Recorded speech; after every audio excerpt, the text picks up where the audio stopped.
Think nature के पास रह के बैक टू द बेसिक्स, जो चीज़ें हम लोग अपने मुल्क से याद करते हैं, ओपन एयर, ओपन फायर, सो या अपना मुल्क पाकिस्तान याद आ गया। काम काफ़ी स्ट्रेसफुल था आजकल, तो मुझे एक ऐसी जगह चाहिए थी जो पीसफुल हो, ट्रैंक्विल हो, जहाँ डी स्ट्रेस किया जाए, चारों तरफ आपके नेचर हो, खूबसूरती हो। सो आई रियली लाइक एबरफेल्टी। मैं यहाँ दोबारा ज़रूर आऊँगी। या हमारे एबरफेल्टी के स्टेकेशन का मेन ऑब्जेक्टिव तो एक पुरसकून जगह जाके रेस्ट एंड रिलैक्स करना था, लेकिन एक्सप्लोरर्स की फितरत में एक क्यूरियोसिटी भी होती है। तभी तो हमने चाहा कि इस इलाके की कोई इंटरेस्टिंग जगह हो तो उसे भी देख ही लिया जाए।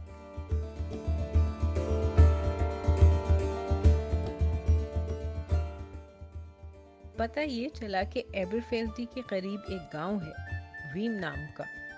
यहाँ 500 साल पुराना एक कैसल है। स्कॉटलैंड के मिंगिस कबीले के 11th बैरन सर रॉबर्ट मिंगिस ने 1488 में इसकी तामीर शुरू करवाई थी।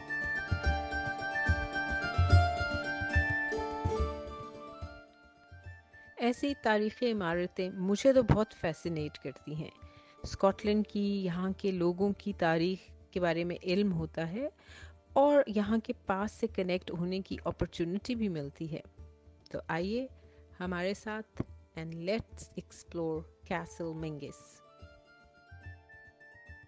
Now I am inside the Menzies castle. अभी आपने मुझे अंदर आते हुए देखा, और जो पहला इसके रूम जिसमें हम एंटर हुए हैं वो 16th सेंचुरी में किचन था। बाद में 18th सेंचुरी में उसको गन रूम बना दिया।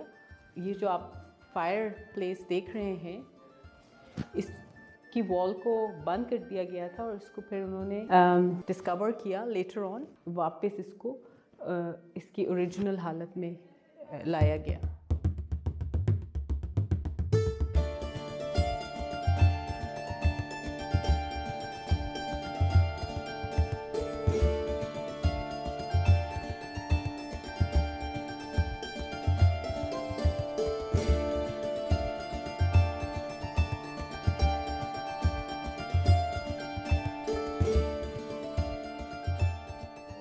ये बाईसाइकिल लगता है बहुत पुरानी है, लेकिन आई थिंक काफ़ी कंफर्टेबल होगी चलाना। ये जो रूम है ये स्टोरेज के तौर पे यूज़ होता था, सेलर के तौर पे, और विक्टोरियन टाइम्स में वाइन सेलर के तौर पे भी यूज़ होता था। लेकिन अब ऑफ कोर्स यहाँ पे बहुत सारी चीज़ें डिस्प्ले पे उन्होंने लगाई हुई हैं। The DVD includes a brief history and a virtual tour and is presented in 3 parts. Part 1, Castle Mingus. Part 2, the Mingus Mausoleum. Part 3, the Castle Gardens. जो मेरे बैकग्राउंड में एक हैंडसम स्कॉटिश गाय देख रहे हैं, ये स्कॉटलैंड का ट्रेडिशनल आउटफिट है।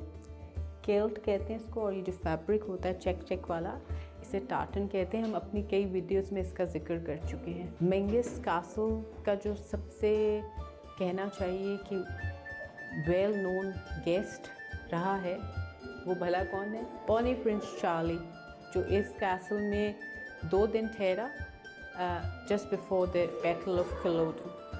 सो अभी आपको नीला ने बताया कि इस कैसल के एक बहुत मशहूर गेस्ट बॉनी प्रिंस चार्ली थे, जो कि यहाँ पे 18th सेंचुरी में रहे। लेकिन हम जिस गेस्ट के साथ ज़्यादा रिलेट कर सकते हैं वो आखिरी महाराजा सिख एम्पायर के दुलीप सिंह थे, जो कि यहाँ पे 1857 में आकर के रहे और उन्होंने यहाँ पे काफ़ी टाइम गुजारा। मिंगिस कैसल का क्या ग्रैंड रूम है।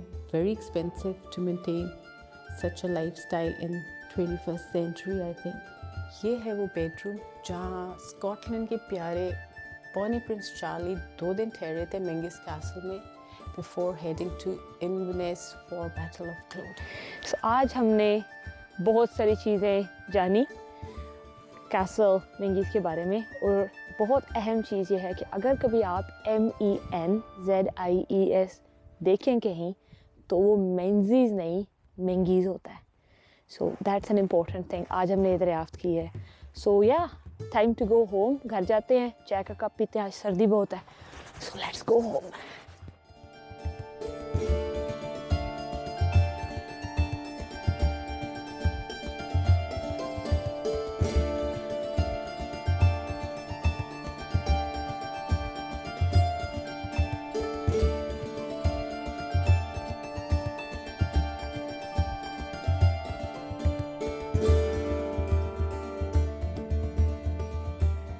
तो सीबी बड़ा हमारा आज बिजी दिन गुजरा।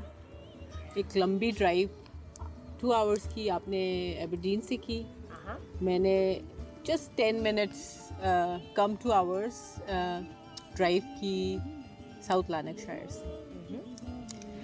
तो this is an absolutely beautiful place. Perthshire में है, नियर पिटलॉखरे, एबरफेल्ड। और ये आपने जो चूज़ किया ना एयरबीएनबी की जो प्रॉपर्टी है, cottage, such a lovely cottage. और बहुत ही इसकी लोकेशन इतनी ज़बरदस्त है। ये पीछे देखें ना, पानी, कश्ती, fire, logs. It's a holiday in the wild. It's a holiday in the wild, absolutely. तो यहाँ स्कॉटलैंड में बहुत घूमने फिरने की अपॉर्चुनिटीज़ हैं। कोई डर खौफ नहीं है। एज अ वुमन आप बिल्कुल सेफली कहीं भी ट्रैवल कर सकती हैं। सो आपने यहाँ पे क्या चीज़ सबसे ज़्यादा इन्जॉय की? आई थिंक मैंने सबसे ज़्यादा इंजॉय किया है ऑटम कलर्स। ड्राइव बहुत खूबसूरत थी। जस्ट हर तरफ ऑटम के कलर्स नज़र आ रहे हैं, ट्रीज़ के colour, red, orange. It's just like the whole ground around me जो है वो फायर, जैसे डिफरेंट कलर्स ऑफ फायर। ये और इतना खूबसूरत वादी है ये। और पीछे रिवर, काफ़ी सारी ड्राइव रिवर के साथ साथ भी थी। और इतनी ज़्यादा वाइल्ड लाइफ है यहाँ पे। रास्ते में डक्स देखी हैं, ऑटर्स देखे हैं, रेड स्क्विरल देखी है। इवन इस ट्री के ऊपर एक रेड स्क्विरल थी थोड़ी देर पहले। सो आई थिंक नेचर के पास रह के बैक टू द बेसिक्स, जो चीज़ें हम लोग अपने मुल्क से याद करते हैं, ओपन एयर, ओपन फायर। अपना मुल्क पाकिस्तान याद आ गया। अपना बचपन के टाइम्स को याद करने के लिए आप मूंगफलियाँ भी लाई हैं, वो शेल्स वाली ना। Yes. So what about you Neelam, आपको क्या सबसे चीज़ अच्छी लगी यहाँ पे आके? मुझे तो काम काफ़ी स्ट्रेसफुल था आजकल। तो मुझे एक ऐसी जगह चाहिए थी जो पीसफुल हो, ट्रैंक्विल हो, जहाँ डिस्ट्रेस किया जाए, चारों तरफ आपके नेचर हो, खूबसूरती हो। सो आई रियली लाइक एबरफेल्ड। मैं यहाँ दोबारा ज़रूर आऊँगी। Yeah, it's a place close to wild home that we have back in Pakistan. Oh yes, लगता है अनीला मूंगफलियाँ ले करके आ गई हैं।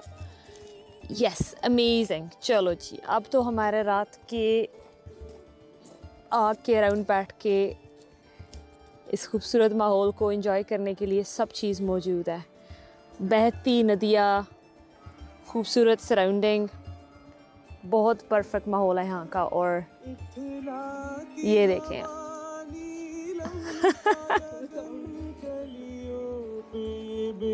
ये देखें अनीला डेफिनेटली इस माहौल को बहुत ज़्यादा पसंद कर रही हैं।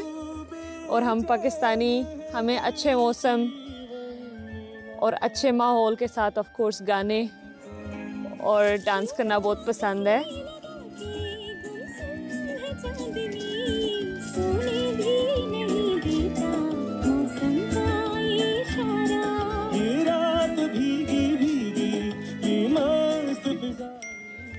लीजिए जनाब, आज का दिन तमाम हुआ और साथ ही हमारे एबरफेल्डी स्टेकेशन का भी इख्तिताम हुआ। लॉक फायर देखकर इब्ने इंशा के पीत का अलाव याद आ गया।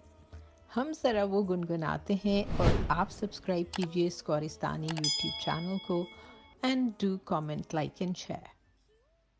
चले तो जलाओ कोई पीत का अलाव गोरी, चले तो जलाओ कोई पीत का अलाव गोरी, अभी न बुझाओ गोरी, अभी से बुझाओ ना, अभी से बुझाओ ना।